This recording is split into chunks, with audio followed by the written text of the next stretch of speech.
On today's episode, what's the plan for Kevin Korchinski and Frank Nazar?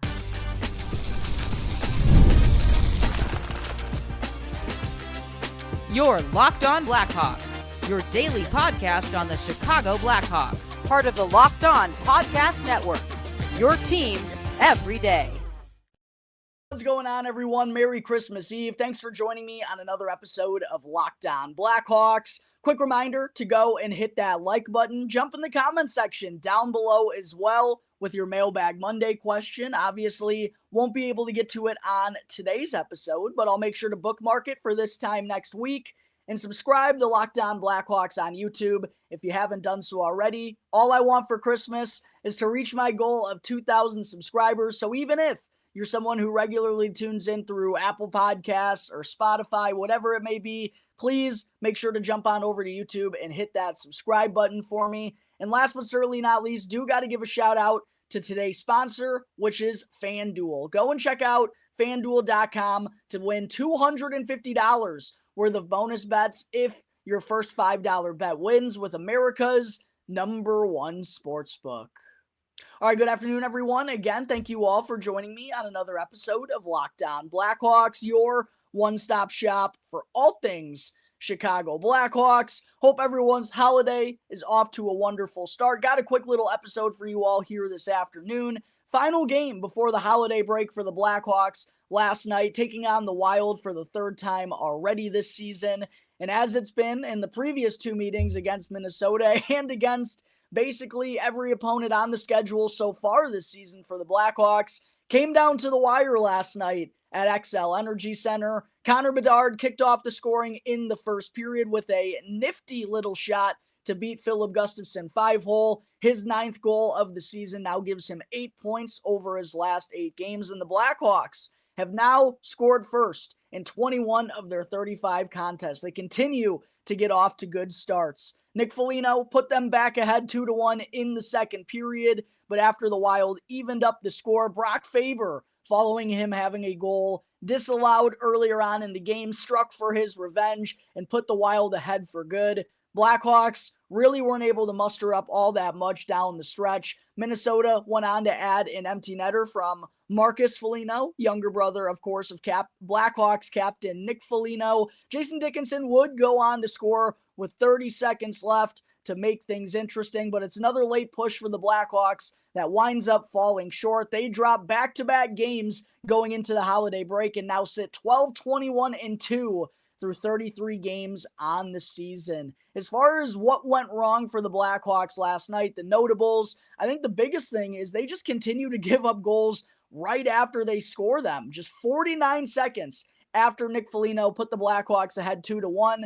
Felt like it was an opportunity for them to build off of that and possibly add to their lead. But instead of doing that, they did the exact opposite. Just 49 seconds later, Jared Spurgeon scored for the second time in as many games against the Blackhawks, gets around Lukas Reichel in coverage, and then has a backhanded shot, beat a screened Arvid Soderblom. How many times have we seen the Blackhawks this year surrender a goal immediately after something good happens to them or scoring a goal of their own? It's ridiculous. And according to Jay Zawoski of CHGO Blackhawks, that now makes 16 goals the Blackhawks have given up within 3 minutes of scoring one. So this is an issue that's plagued them all year long under Luke Richardson, under Anders Sorensen. I mean, we're 9 games into his interim tenure now. We're starting to get a little bit of a sample size, and this continues to be a problem. And I don't really know what it is. They're aware of it, and they have enough veterans in that locker room to get the job done. It's just a matter of executing, and it's really frustrating that this problem continues to plague them, especially against really, really good teams. Minnesota being one of the top teams in the NHL. You can't allow those little blips and little hiccups to happen, and they continue to cost the Blackhawks, something they absolutely got to fix. What also went wrong for the Blackhawks last night is they were absolutely throttled by Minnesota's top line of Kirill Kaprizov, Marco Rossi, and Matt Boldy, which I figure that happens most games against Minnesota, but they were especially dominant last night in Minnesota. They had a 20-3 advantage in shot attempts, 10-3 advantage in shots on goal, 12-0 advantage in scoring chances and a 6-0 advantage in high danger chances when they were on the ice. They were absolutely buzzing. Also, what really cost the Blackhawks is when they were down in the third period, they never trailed in this game until Brock Faber put the Wild ahead 3-2 early on in the third. But once Minnesota did get the lead, man, their shutdown 1-1-3 zone was a real problem for the Blackhawks, and I can see why this Wild team is A, one of the best in the NHL, and B, one of the top defensive teams in the league as well. Very, very hard to solve and to get into the offensive zone with speed, which is kind of the game plan of the Blackhawks. Blackhawks were having to revert to the dump and chase style in the final 10 to 15 minutes of this game, which, as we know, under Luke Richardson, they were playing the dump and chase a lot more, and that's just not a recipe for success for this group. So Minnesota, once that 1-1-3, they really clogged up the blue line in the neutral zone and made the Blackhawks dump it in. Blackhawks had a hard time getting retrievals. I don't really know if they have the answers to that kind of problem right here, right now in this group. They certainly are more capable of solving it with the influx of speed and adding defensemen up into the rush and into the play under Sorensen than they were previously. But I think this is something to definitely be looked at from general manager Kyle Davidson, that, hey, we kind of need some more speed in this lineup to help when we do have to go to that dump and chase late in the game when teams are backing into their defensive zone. What also sucked, what also kind of went wrong for the Blackhawks last night is Teuvo Teravainen, who's been terrific lately, had 10 points in 4 games coming into this game, missed a yawning cage with just over 3 minutes to go that would have tied this thing up 3-3. And with the way that he has been playing, I was so sure that he was going to bury that one. I mean, absolutely wide open net. Sadly, had it go wide. Blackhawks, definitely their best look in that final third period. Kind of the story of the season. Also, what went wrong for the Blackhawks, last but certainly not least, it continues to be tough sledding for Seth Jones in his 2 games since returning from injury. Was struggling on Saturday in Calgary, struggled once again last night along with Nolan Allen. Both were -2 on the night. Feels like Seth hasn't really been able to play to his strengths since coming back, and it has me wondering if we could see Seth reunited with Alex Vlasic to create that, reestablish, I should say, that solidified top pairing for the Blackhawks. And quite honestly, I think that would allow both of them to play to their strengths. Seth can be very offensive-minded. Vlasic, the most capable defender here on the Blackhawks, also now is more capable than ever on the offensive side of things with his skating ability, puck-moving game. It's been incredible to see that development out of Alex Vlasic. I would like to see those two reunited personally, because you could also go back to Nolan Allen and Connor Murphy. That duo was working rather well when Seth Jones was out of the lineup. So we'll see if Coach Anders Sorensen tinkers with the defensive pairings at all when the Blackhawks return from the holiday break on Friday against the Buffalo Sabres. But there are my thoughts on a close contested 4-3 loss in Minnesota last night to the Wild. Coming up in just a moment here, Blackhawks fans, I'll get into a quick assessment on Frank Nazar and Kevin Korchinski.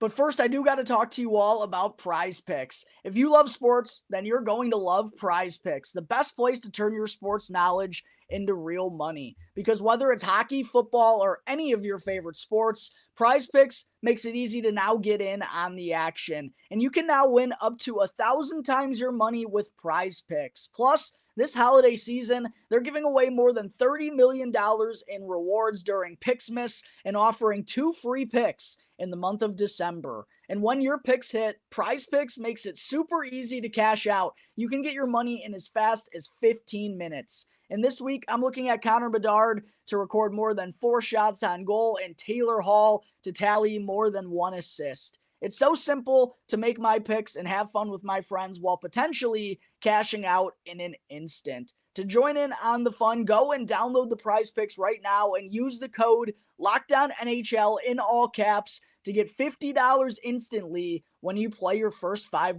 lineup. Again, that's the code LOCKDOWNNHL in all caps. when you download the Prize Picks app to get a free $50 when you put $5 down. Prize Picks, run your game. Segment 2, Frank Nazar had his best performance during his recent NHL stint last night in Minnesota, tallying his first NHL assist, first point of the season as well. And I thought it was kind of needed for Frankie. It's been a bit of a struggle for him since getting called up from Rockford. Not really making much of an impact, obviously not finding his way on the stat sheet, but I did really like the move by Sorensen to have Nick Foligno and Ryan Donato bump down on his wings, while Taylor Hall and Tyler Bertuzzi get a bump up in the lineup to try and get Connor Bedard going. Wasn't really working with Nazar in between those two, even though I did think it was a perfect spot for him in the lineup, going with two offensive-minded players. Curiously enough, when I was looking into Frank Nazar's numbers, only 48% of his zone starts were coming in the offensive zone. I thought he was going to be utilized a little bit more in offensive situations. Not sure if that was impacting his struggles one way or the other, but I do like giving him, especially Nick Foligno on the left side. I mean, we saw Nick Foligno really aid in the development of Connor Bedard last year, while also kind of rejuvenating his offensive game at the same point in time.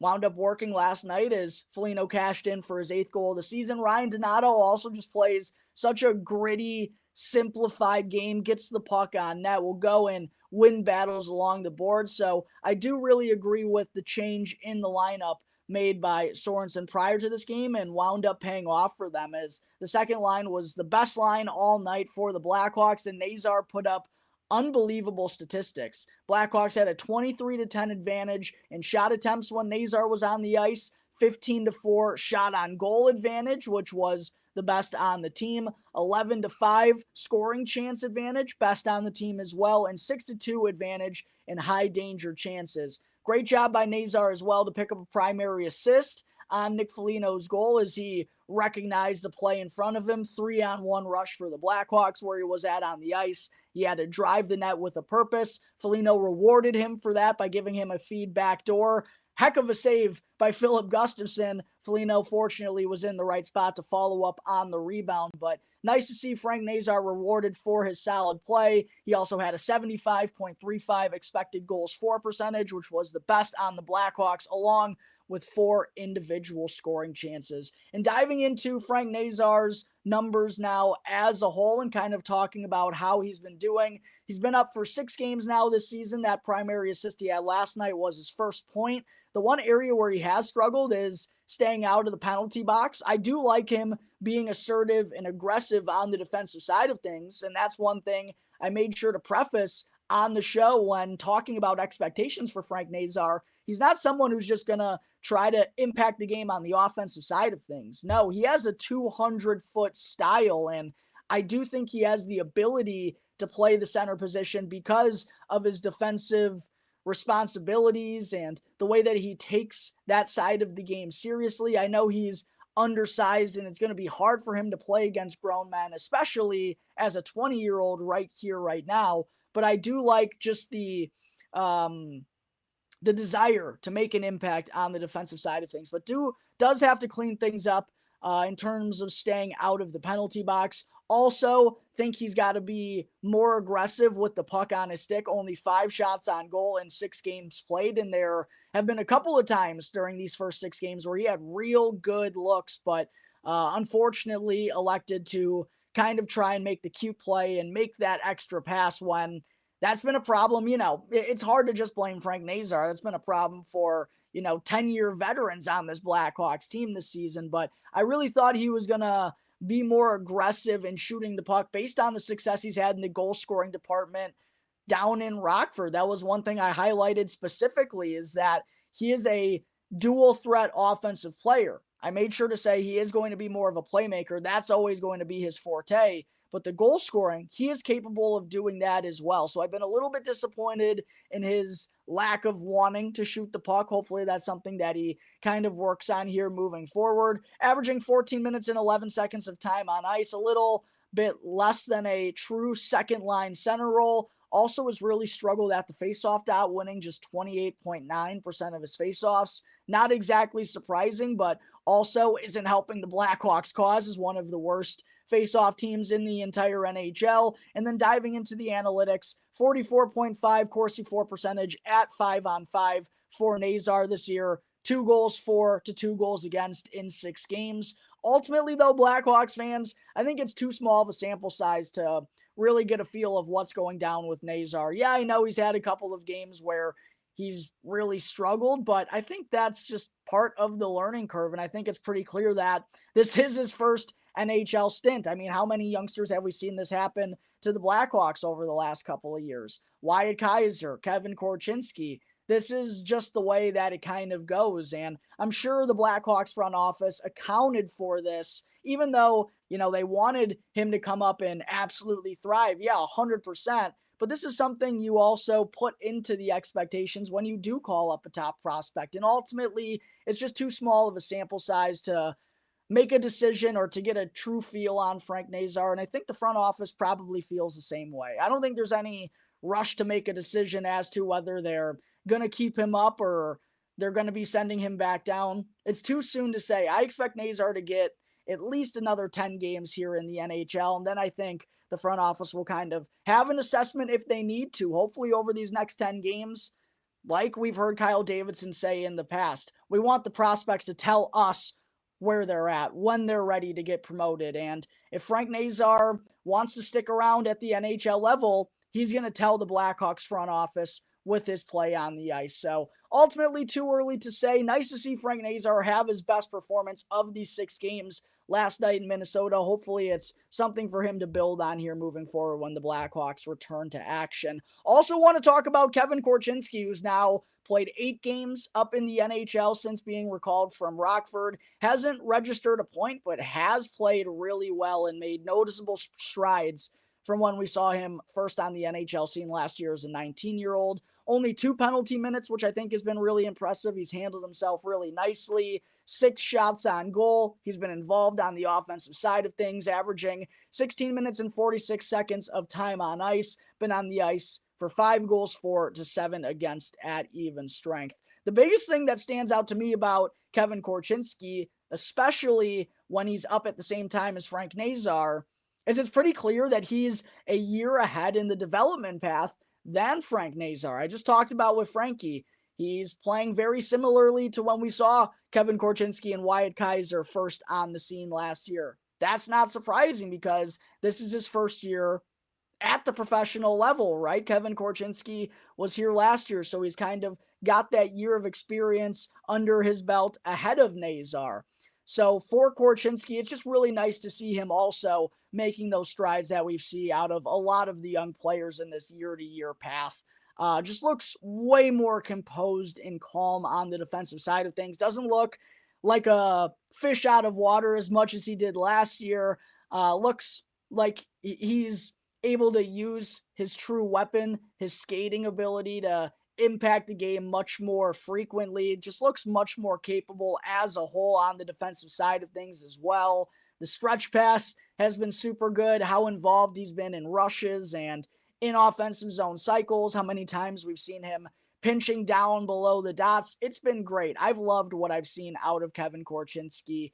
It's going to be really interesting to see what happens, Blackhawks fans, whenever Alec Martinez is able to return, because Louis Crevier is kind of being utilized as the 7th defenseman after Seth Jones returned to the lineup in Calgary. You could theoretically send Louis Crevier to Rockford and just kind of slot everyone down, use Kevin Korchinski / TJ Brody / Nolan Allen as the 7th defenseman spot. That's in the cards. What I think is more likely, though, is ultimately I do think the Blackhawks are going to send Kevin Korchinski back to Rockford, which when Korchinski was called up, I talked about just based on a numbers game, that would seemingly have to be the plan unless Korchinski absolutely knocked their socks off. And Korchinski has looked really solid. He looks like a much different player than what we saw last year.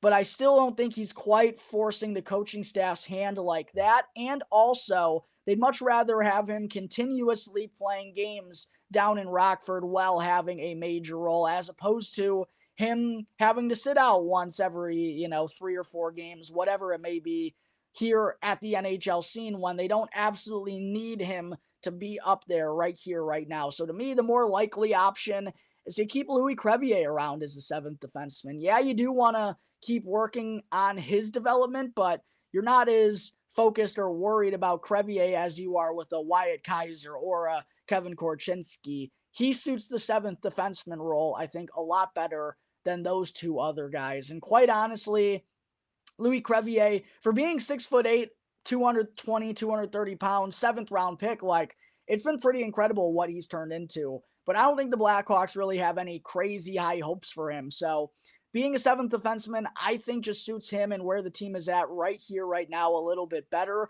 But it's been excellent, regardless of what happens to Kevin Korchinski. It's been excellent to see the strides that he's made in a year's time. Hope that keeps up on the back end for the Blackhawks. They're going to have a lot of weapons on the blue line for years and years to come. But there are my thoughts on where Kevin Korchinski and Frank Nazar are at in their current stints and what the next step is for both of them. Coming up in just a moment before I wrap up today's episode, still have to get into our weekly Mailbag Monday fan segment.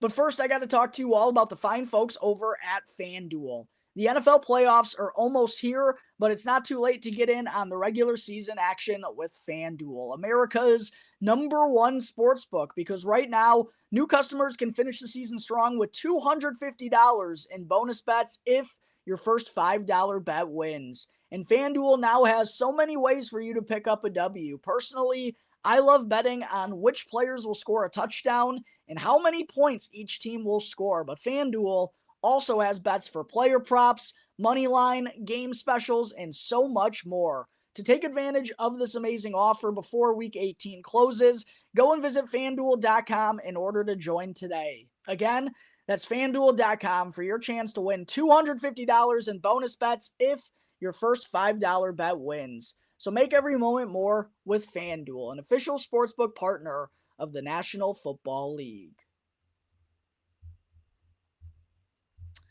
Back here, golly, I don't know why I always forget to do that, Blackhawks fans. Back here on the Locked On Blackhawks podcast, part of the Locked On Podcast Network, your team every day. Just wanted to say thank you to everyone who made Locked On Blackhawks your very first listen. Here to start off your day. For your second listen, make sure to go and check out the Locked On Fantasy Hockey podcast so that you can become a fantasy hockey expert and get the edge over your league mates with daily tips from Steal and Flip. You can find the link to Locked On Fantasy Hockey down in the description or search on YouTube and wherever you may be listening to your podcast. Part of the Locked On Podcast Network, your team every day. Segment 3, I know it's Tuesday, but got to carry it over this week because I have a handful of good questions that I got to get to for my weekly Mailbag Monday fan segment. And a reminder, if you're watching or listening to this right now and have a Blackhawks question, make sure to drop that down below in the comment section. You can also hit me up on any one of my social media channels or email lockedonblackhawks@gmail.com. First question comes from Sean Birdlick6213, who asked, as we enter the second half of the season, what prospects could we see come up and how can we make room for them? I know Safonov, Moore, and Green are all forwards that will be free later in the year. 1 second. You got to take a drink of water. Throat was getting ridiculously dry. As far as who we could see come up in the second half of the year, first, I think we got to look at the players down in Rockford, especially someone like Colton Dock, who's really been knocking on the door here as the leading scorer for the IceHogs since Frank Nazar has been called up. Cole Gutman, I know he's not really considered a prospect at this stage, but continues to do good work down in Rockford. Maybe the Blackhawks want to give him another opportunity. Landon Slaggert is certainly a prospect that the organization has high hopes for, so he's someone that could get called up. Ethan Del Mastro, maybe on the back end. Don't think there's going to be a call-up for Artem Levshinov this year as they just kind of want to focus on his development. But with so many guys in Rockford kind of, as I said, knocking on the door, you got to wonder about those guys as well. As far as NCAA prospects, yes, Ryan Green is definitely someone to keep an eye on. I do think he'll make his NHL debut at the end of the year. Oliver Moore is an interesting one. He probably could go pro, and I have a feeling the Blackhawks likely want him to go pro like they did with Ryan Green last year. We'll see what winds up happening with Minnesota here the rest of the season and how far, they make it in their Frozen Four run. Oliver Moore is certainly a possibility, though. Sam Rinzel maybe could be a possibility, but there's not really a whole lot of room for those guys, especially when there's all those guys that I just mentioned a moment before who are, already developing down in Rockford and have been the last year or so. That's one thing you got to keep in mind. But I do think there are going to be a couple of guys who come onto the scene for a couple of games at the end of the year. Oliver Moore could be a possibility. Ryan Green certainly is among them. I think anyone who is going to come from the OHL would be going to Rockford. That kind of seems to be the plan. Next question that I wanted to answer comes from John Schwartz 8354, who asked, what do you think Kyle Davidson needs to see on and off the ice from Anders Sorensen to be considered for the head coaching position? What odds would you give Sorensen being named the head coach for the 25-26 seasons? Well, as far as the odds of that happening, it's not very likely. 1 in 5, 20% chance that Anders Sorensen gets the job. I like what I'm seeing, and I think his style is A, how you have to win in this league, B, it's how Kyle Davidson wants to play. It's based on how he's drafted prospects over the years, wants there to be an influx of speed up and down the lineup. That's clearly a priority under Sorensen, and we've heard that Davidson in the front office really likes Anders Sorensen, so I do think they're going to give him an opportunity to prove himself. What he has to do the rest of the way, biggest thing is just win games, and I think be able to go on winning streaks, continuously maintain the style we know this team is capable of playing and has to play in order to win in this league. If they can maintain that for, numerous games in a row, then I think that's when the front office is going to give Sorensen a real look. But what it comes down to is the Blackhawks, they just need more experience. This would make it their, third first-time NHL head coaching hire in a row, and I just don't see them going down that path because they need experience. So that's why I give Sorensen a 20% chance. What he needs to do, biggest thing is just show this team making strides, but I don't even know if that's going to be enough. I think the only way he's the head coach is if the Blackhawks, and I don't even know if Sorensen would be okay with this, if they kind of keep him as the interim for another year while they continue to go on their search for the long-term head coach and tell Sorensen that we need a little bit of a bigger sample size out of you to ultimately know whether or not you're going to be the guy. That's the only kind of way I would see him getting the interim tag removed. Next question comes from Luke Heinzman, who asked, this draft has a clear top 4 shaping up that if we miss out on, it would greatly hurt the future. How would you personally hope the team balances building a strong culture while still securing good lottery odds? Well, they're in such a hole right now. I mean, they've lost 23 of 35 games.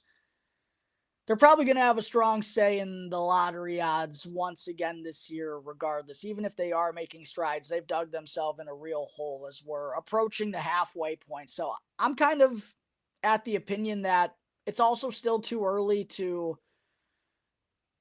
kind of go worrying about those things. It's one of those things where things are kind of going to sort them out, and I know that's not the fun answer here on the show, but it's just too early to be focusing on the draft when it comes down to ping pong balls. It comes down to chance, and the Blackhawks probably don't have to do anything to be firmly in the mix for the number 1 overall pick once again, right? So I don't think Kyle Davidson is going to really change anything the rest of the way. If anything, though, while it would hurt in terms of the lottery chances, winning games in a row, that's kind of what Davidson wants to see out of Sorensen and this team. That was the purpose of this team this year, was to take strides, get out of that bottom 3 of the league. So I don't know.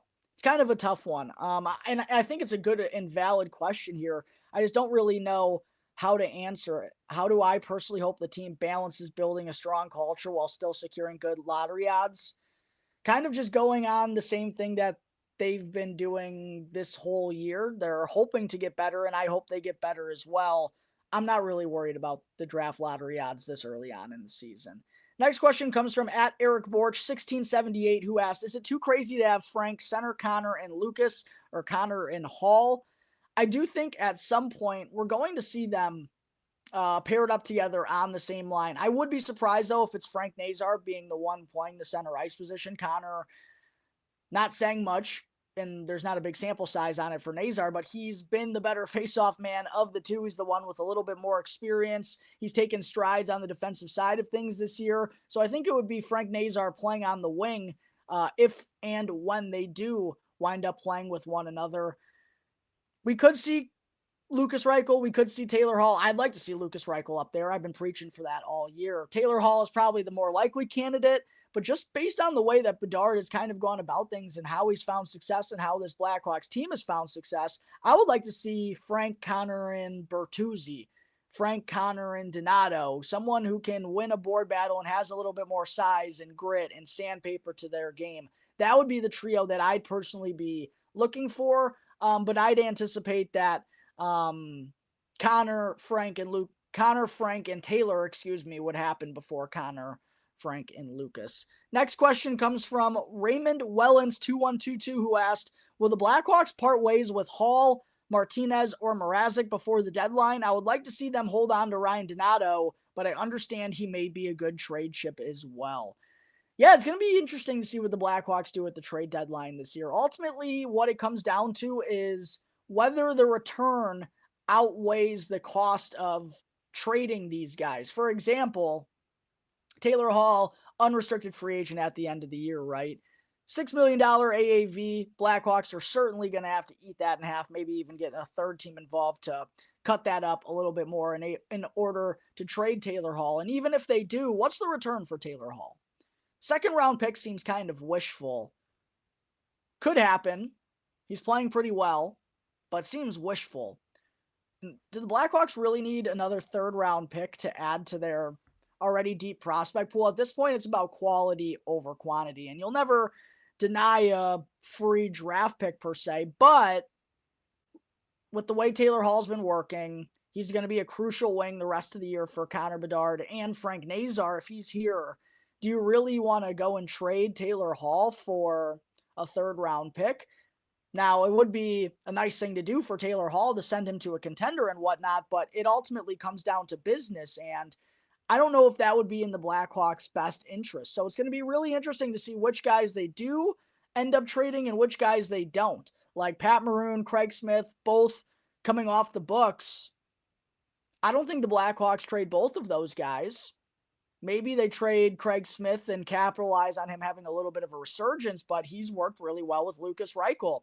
Pat Maroon and Lucas Reichel have established a really good relationship. Heck, Pat Maroon's having Lucas Reichel come to St. Louis with him for Christmas. So do you really want to go and trade a guy like that who's clearly establishing a good amount of chemistry with Lucas Reichel? And also, if the front office is wanting Lucas Reichel to develop a little bit more grit and become more of a bottom 6 type of player, keeping a guy like Pat Maroon around for as long as possible would be in their best interest. So there's a lot of mixed motives going into the trade deadline for the Blackhawks this year, which is going to make it really interesting. The one who I think is for sure going to be traded is Alec Martinez.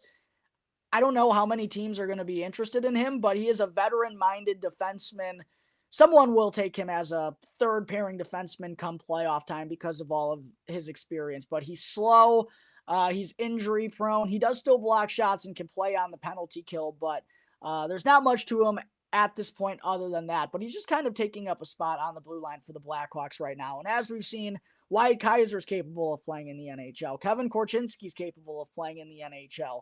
Louis Crevier's capable. We still have Isaac Phillips down in Rockford who's capable of playing in the NHL. I think Ethan Del Mastro's capable of playing in the NHL. So you probably didn't need, if you were Kyle Davidson, to bring in both Martinez and Brody this offseason. I get what he was trying to do, but especially a 2-year deal for TJ Brody. That's looking like a big blunder for the Blackhawks. So that deal is probably unmovable because of Brody's play and because it's 2 years at $3.75 million.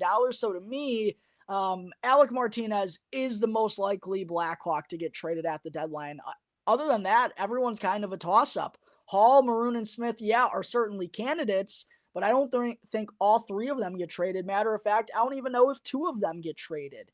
Philip Kurashev is another interesting one to watch for, as he is clearly on the outside looking in right now, as he's been healthy scratched 3 or 4 games in a row here. So we'll see what winds up going down at the deadline. Peter Mrazek, I wouldn't be surprised if the Blackhawks take calls on him, considering, the Arvid Soderblom situation. They got to see where Laurent Brossoit is at in that point in time as well. But it's going to be a spicy trade deadline for the Chicago Blackhawks. We'll see what winds up happening over these next couple of weeks and where the rumors start flying. But that's going to wrap up today's episode of Locked On Blackhawks. As always, thank you all again for joining me on the show. Be sure to go and follow Locked On Blackhawks for free right now, wherever you may be listening to your podcast, and to go and subscribe to Locked On Blackhawks on YouTube. That way, you can get the latest episode as soon as it becomes available each and every day.